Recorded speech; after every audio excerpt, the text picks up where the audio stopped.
Com que frequência você se sente estressado, irritado e sem nenhuma vontade de enfrentar mais um dia de trabalho na sua vida como empreendedor? Esses sinais podem representar vários problemas, entre eles a síndrome de burnout. E é desse tema que a gente fala agora. Meninas da Fila.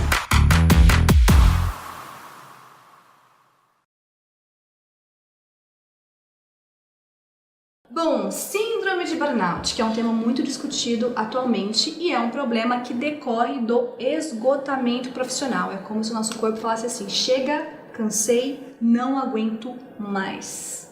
Quem conhece casos de pessoas que tiveram isso? Quem já achou que passou por isso? Quem quer começar? Eu quase passei por isso. Achei que estava com burnout, fui estudar. Na verdade, eu tive uma síndrome de ansiedade, precisei me afastar do trabalho, foi diagnosticado como doença do trabalho, e o meu médico me recomendou que eu conhecesse essa história até da Andrea Mota, ex-diretora da Boticário, que foi diagnosticada com burnout, para eu entender a diferença do que eu estava vivendo pro que ela estava vivendo. E é bem importante explicar essas diferenças, né? Bem importante. O burnout, você tem até aí, né, pra gente uma colinha porque são detalhes do burnout. Só pra contextualizar, por que eu tive uma síndrome de ansiedade e não o burnout, eu me sentia ansiosa e estafada, mas a ansiedade era o que estava acima do meu cansaço. E eu também tenho um reflexo muito grande no intestino. Então, eu não tive o que a Karina vai ler agora, que são outros detalhes que caracterizam um burnout. Coincidentemente, uma colega de trabalho teve na mesma época que eu. E aí foi bom, porque eu pude ajudá-la e alertá-la para ela procurar ajuda. É bem importante entender que existem diferenças entre depressão, síndrome de burnout e crises de pânico e de ansiedade. Sim. Algumas características dessa síndrome são alterações frequentes de humor, distúrbios do sono, dores musculares de cabeça frequentes, isolamento, agressividade, depressão, dificuldade de concentração, pessimismo, baixa autoestima e falta de apetite. A síndrome, ela é do burnout, né, cara? Essas são as características do burnout. E a síndrome, ela é composta mais ou menos por 3 características. A primeira é a exaustão. É quando você se sente completamente estafado pela quantidade de tarefas que você realiza. Depois vem a despersonalização, que é quando você já não se reconhece mais, você se isola, você começa a ser muito ríspido com as pessoas, porque você está meio de saco cheio mesmo. E depois vem a produtividade, que é quando a sua taxa de produtividade cai completamente, seja na sua vida profissional, né, Gabi? Ou seja na sua vida pessoal. Preguiça total de viver, né? É, aquela coisa, eu acho que tem muito a ver com a paralisia também, assim, eu também me vi em algum momento pensando se eu estava entrando, mas como eu já conhecia, já trabalho, né, com essas coisas, estudo bastante sobre isso, o que aconteceu comigo? Eu me peguei, assim, eu durmo super bem, não tem problema com o meu sono nem nada disso. Até que eu me vi com insônia. E aí essa insônia começou a impactar o outro dia e as coisas não caminhavam. Eu falei, cara, tá pegando aqui na minha produtividade. Como assim? Eu sou uma pessoa que durmo super bem. Foi um alerta. Então, no primeiro momento veio esse alerta e aí eu já fui trabalhando nessas questões para não cair nesse cenário do burnout. Mas a produtividade, que não é apenas aquela coisa de tô deixando de entregar as atividades, ou então as tarefas estão atrasadas e tudo mais, vai além disso. É a produtividade de você não tá conseguindo fazer o seu exercício físico, de você não tá se alimentando direito, de você não conseguir lidar com as pessoas e encontrar as pessoas, de conversar. Então, cai todos os seus níveis de satisfação. De vontade de sair da cama, né? Exatamente. A minha colega de trabalho, esse segundo quadro que a Karina falou e que a Gabi falou, foi o que me alertou a falar com a minha amiga do trabalho, que eu estava já afastada e ela me pediu ajuda porque ela achou que ela estava com a mesma coisa. Eu falei, não, você não está com a mesma coisa. Eu acho que você está com burnout, procura ajuda, mas foi mais por isso, ela não tinha vontade de viver, era isso que eu, assim, só que ela queria, é diferente da depressão. Sim. Ela não conseguia por uma estafa generalizada. Falei assim, Vivian, parece que assim, tudo em mim, força, né? Tudo em mim não tem forças, mas eu gostaria de ter. E é isso que é a diferença, porque a depressão é aquela coisa, eu não quero dormir não querendo acordar e acordar querendo voltar a dormir, porque você não tem motivação para fazer aquelas coisas. Mas o burnout, você sabe que existem coisas que você quer concluir, mas você não consegue, paralisia, Você não consegue. E é muito engraçado porque as pessoas relatam justamente essa coisa do corpo. Parece que alguma coisa dentro de mim está querendo movimentar, mas eu tô aqui congelada. Sim. Por isso que tanta gente no meio do trânsito, no meio da rua, dá e parece estátua assim, e não consegue se movimentar. Eu conheço 2 casos, esse da Andréa Mota que eu falei, né? Vou deixar aqui abaixo o link, porque tem vários, ela mesma contando a história dela, é bem legal. Ela teve inclusive um AVC por ter chegado num extremo e não ter parado pra prestar atenção. E até diagnosticar o burnout foi assim, uma luta. Não foi assim, porque é uma síndrome nova, né? É novo. Que tanto mesmo crise de ansiedade, de pânico, Sim. muitas vezes são diagnosticados em conjunto. Exato. E com depressão, acabam meio colocando tudo no mesmo bolo. Síndrome do Então, intestino irritável, que ninguém fala, que também é provocado pela ansiedade. não, eu tive já, numa época ainda trabalhando no multinacional, uma alergia de estresse que parecia que eu tava com catapora. Isso é importante também porque muitas vezes você somatiza, né? Eu tive uma alergia de estresse que parecia que eu tava inteira com catapora, e até identificar o que era um estresse decorrente do trabalho. Todas as vezes que eu saía de férias, eu ficava doente. Eu ficava muito doente quando eu trabalhava em multinacional, pelo menos uma vez por mês. Eu ficava com gripe, minha imunidade era super baixa. Então, tem que ir identificando. Acho que isso que é importante, né? Que a Gabi falou também. Prestar atenção nos sinais, né? Prestar atenção nos sinais, prestar atenção nos outros também, porque às vezes você pode estender a mão e ajudar, porque você já passou por aquilo, você tá vendo a pessoa passar por E aquilo. a pessoa às vezes não sabe. Não sabe. E não sabe porque é muito difícil de identificar. Se você não tem um autoconhecimento muito grande, profundo, você não vai identificar qual foi o gatilho. E muitas vezes você não consegue nem pedir ajuda, né? Não, e outra, assim, o negócio pra mim, o negócio da produtividade, do reconhecimento da sua própria produtividade é tão importante porque produtividade não está apenas relacionada ao que você faz dentro do trabalho. Sim. Né? Tem a ver com todas as outras coisas da sua vida. Então, a partir do momento que essas outras coisas da sua vida é impactada, e principalmente seu corpo, porque seu corpo é a principal coisa que você tem. Na verdade, é a única coisa que você tem. Realmente, é a única coisa que você leva, é o seu corpo, que é seu. Então, se tá impactando na única coisa que você tem, o bicho tá pegando. É isso. Bom ponto. Alguma coisa tá errada. Alguma coisa tá errada. Então é isso, é o corpo que tá sentindo, é uma alergia, é o fato de você não tá conseguindo comer, ou tá colocando tudo pra fora, sei lá. Ou não tá conseguindo levantar da cama. E o que é importante é que as pessoas saibam que tem como sair disso, né? Que tem que e pedir não é ajuda. normal. E não é normal, porque a gente tá numa sociedade, principalmente aqui em São Paulo, a Renata vai me entender muito bem que foi de multinacional, onde a coisa que eu mais escutava era, eu estou cansada. Mas como tava todo mundo cansado e correndo... É igual aquela matéria que saiu meio que na É o normaliza. País, né? Cansados e correndo, cansados e correndo. Exato. A gente deixa a matéria aqui pra você. Exatamente. Porque é exatamente isso. A Jennifer Palmieri, que é ex-diretora de comunicação da Casa Branca, trabalhou com o Obama e com a Hillary, ela tem um vídeo muito legal que também vamos deixar aqui embaixo, e ela fala que o maior aprendizado dela com o Obama foi que o Obama é um líder humano e que tem uma pressão muito forte, principalmente nas mulheres, para não chorar, para não se mostrar vulnerável. Então ela fala que ainda tem isso, né? A mulher se mostrar vulnerável ainda parece que é mais ainda. Mais né? ainda. Por ser mulher. Muito da minha alergia de estresse, eu sei hoje em dia, eu consigo enxergar que é porque eu segurava, porque era muita coisa, eu tinha acabado de me formar e eu era responsável pela implementação do jurídico aqui em Portugal. Com 3 meses de formado. Grande, né? Então, mas daí você também vem de uma cultura que você não pode dizer, não, como você vai falar que você não vai dar conta? E como eu cheguei no lugar que eu queria e não vou dar conta? E como eu cheguei no lugar que eu queria, que todo mundo falou que eu deveria estar, eu não vou ficar feliz? Sim. Isso também é muito importante. E daí a Jennifer Palmer fala nesse vídeo um negócio que a gente também está acostumada a receber todo esse peso, as mulheres, e daí a gente faz exatamente como a Vivi fez, a gente consente. Okay. A gente não chora, a gente não coloca pra fora, a gente guarda. E isso faz com que seja cada vez mais difícil. Porque ela fala exatamente do Obama falando sobre o episódio de Newtown, que teve um dos massacres, e ele começou a chorar no meio do discurso. Sim. E aquilo mostrou a humanidade dele e a vulnerabilidade. Porque todos somos vulneráveis. A gente tem que parar com essa síndrome de Mulher Maravilha. A gente tem medo de pedir ajuda, né? Eu acho que a sociedade enxerga isso como uma fragilidade e as mulheres... Desde a Revolução Industrial. E as mulheres, para se colocarem, muitas vezes entraram um pouco nessa de eu consigo. E Yes, we can. É um modelo de produtividade também. É um modelo muito masculino. E eu acho que o que as mulheres podem trazer de benefício é trazer esse resgate do feminino. Sim. Para ter esse contraponto, a gente não tem que se endurecer, né? Tem que continuar com a ternura. Sim, perder na ternura, Rama. Eu até falei que tinha um segundo ponto.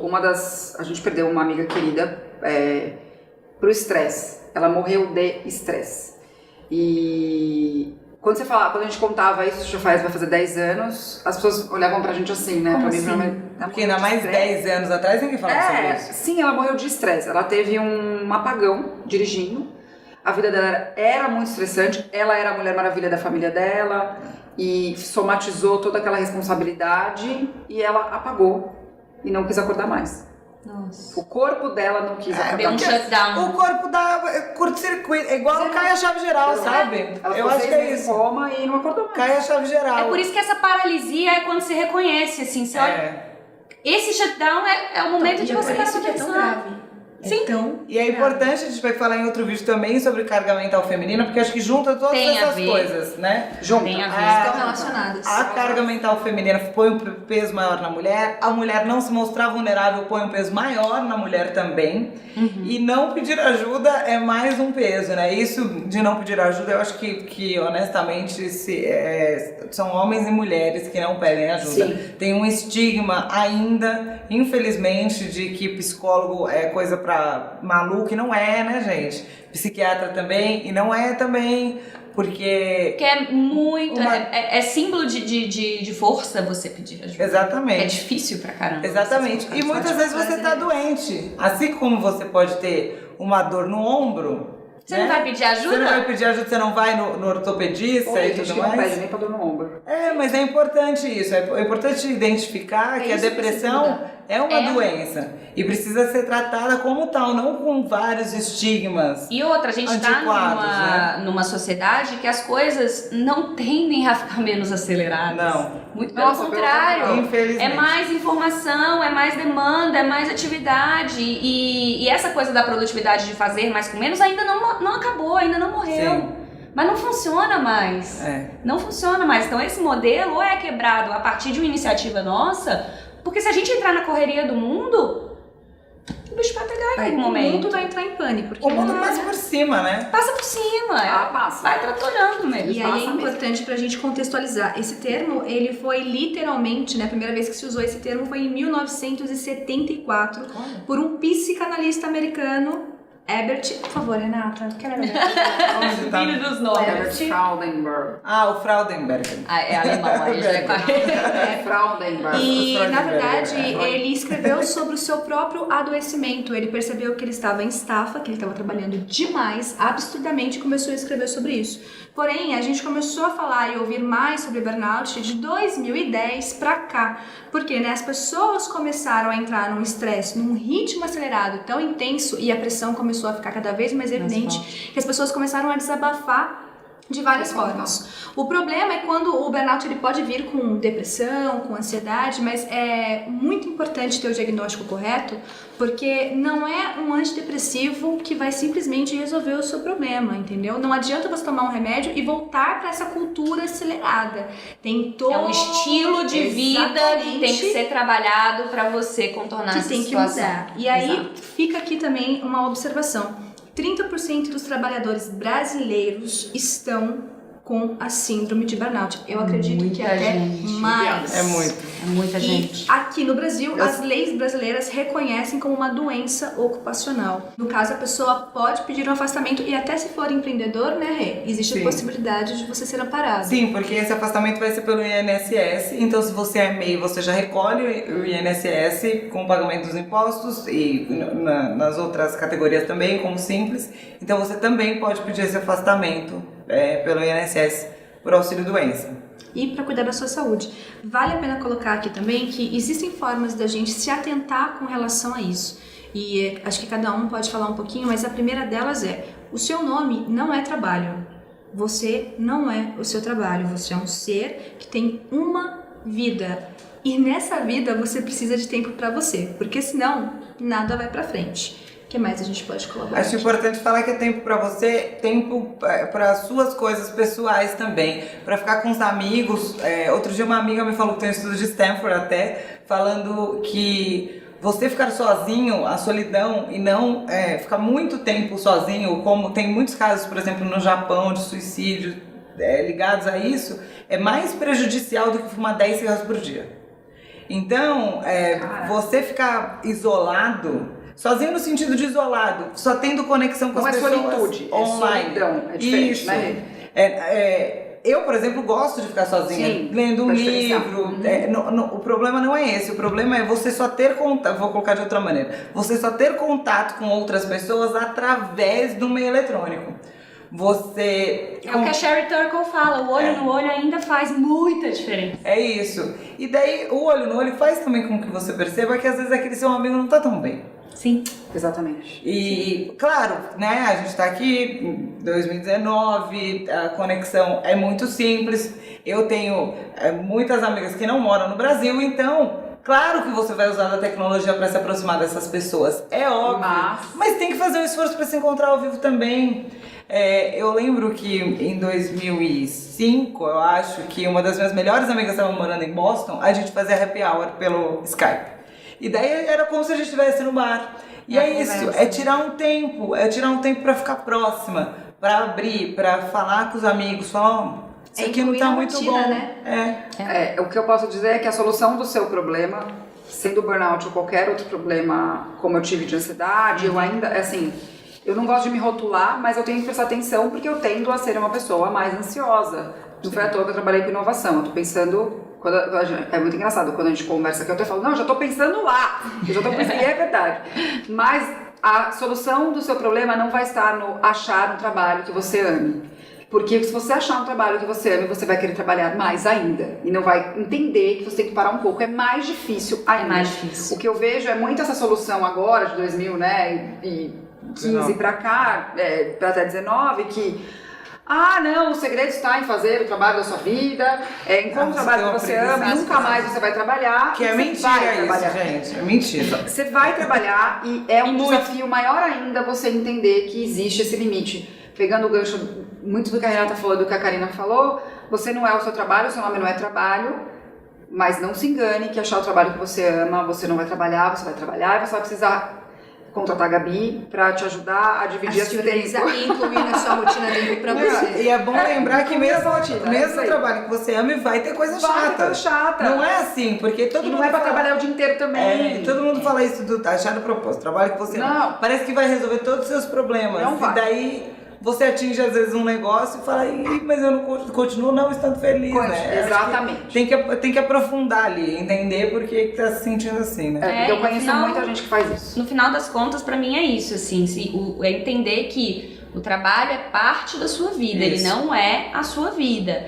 E não deixar chegar nesse ponto de paralisia, de estresse e de insatisfação pra começar a cuidar da sua vida.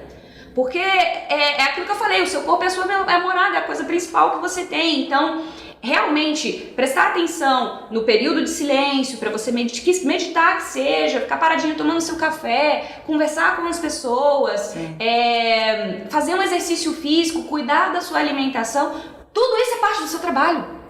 Porque vai impactar, e na maioria das vezes quando você está fazendo uma coisa que você gosta, você vai estar tão envolvido naquele processo, o que você deixa para trás? É o sono, é a alimentação, é a atividade física, é a primeira coisa que a gente corta, é o mais essencial pra gente. Eu fico falando disso com tanto assim, porque é o que eu vejo no dia a dia, as pessoas abrindo mão daquilo que vai fortalecer e que vai te dar sustentabilidade para você fazer o seu negócio, é a primeira coisa que você corta da lista. É surreal. É surreal. Incrível. É surreal. E, gente, assim, nunca mais pense que aqueles 15 minutos que você tá parado fazendo exercício físico é perda de tempo. Se você não fizer isso, aí que você vai ver que é perda de tempo. Ou o que for importante pra aquela pessoa, né, Gabi? Um ritual um ritual matinal, ficar com os filhos, fazer o dever de casa, ligar pra mãe, dar uma volta, que seja. Às vezes é ficar sentado e ali jogar um videogame, gente. Às vezes Cuidar Mas da é planta, naquele a Karina gosta muito momento, de cuidar de planta. sabe? E uma outra coisa que eu queria destacar é a questão do volume de informação. Ao invés de você ficar colocando coisas na sua cabeça, aprenda a tirar e a abrir espaço. Quanto mais a gente abrir espaço, são menos dívidas que a gente tem. E essas dívidas ficam o tempo inteiro te cobrando. É isso que não te deixa dormir. Então, abrir espaço é muito importante. Até faz sentido, de 2010 pra cá, ter aumentado o número de burnout. Acho que não só porque a pessoa tá falando, mas porque, sei lá, em 1800 as pessoas tinham muito menos volume de informação. Então, Exatamente. Com certeza. E fica a dica pra vocês, a gente tem que ficar meio que em alerta com a gente mesmo. A Gabi percebeu que o sono dela mudou, mas muitas vezes isso pode manifestar como uma anemia, como uma alergia, como qualquer outra intestino. coisa. Se aconteceu algo com você, pare e avalie o que está acontecendo comigo. A gente acaba não fazendo essa reflexão. E não olhando pra gente mesma, né? Não se mesmo. autoconhecendo, é isso que é importante. E eu acho que isso acabou pegando todas nós aqui Todas já nós. passamos por isso. Eu fui sair de férias, vocês lembram, tive uma crise de alergia e a Renata falou pra mim, sua crise de alergia não é porque você comeu alguma coisa, é porque você tá, tipo, estressada. Muita coisa fazendo, exato. Então, E às vezes quando a gente pra mim, relaxa um pouquinho, vem também, né? Mas, Não, mas gente, é pra quando mim, relaxa. normalmente é quando relaxa. é quando relaxa. Pra E mim pra também. mim é isso, é prestar atenção no corpo. É. O corpo diz, gente. O corpo fala. Isso. O corpo fala. Tá escutando seu corpo? Não tá? Quer saber mais sobre esse assunto? Se identificou com alguns dos sintomas que a gente colocou aqui? A gente vai aprofundar esse assunto que é bem sério, tem muito pano pra manga, no nosso podcast e também lá no Instagram. Enquanto isso, vai colocando aqui a sua pergunta, a sua dúvida, que a gente vai correr atrás para poder tentar responder. Até a próxima!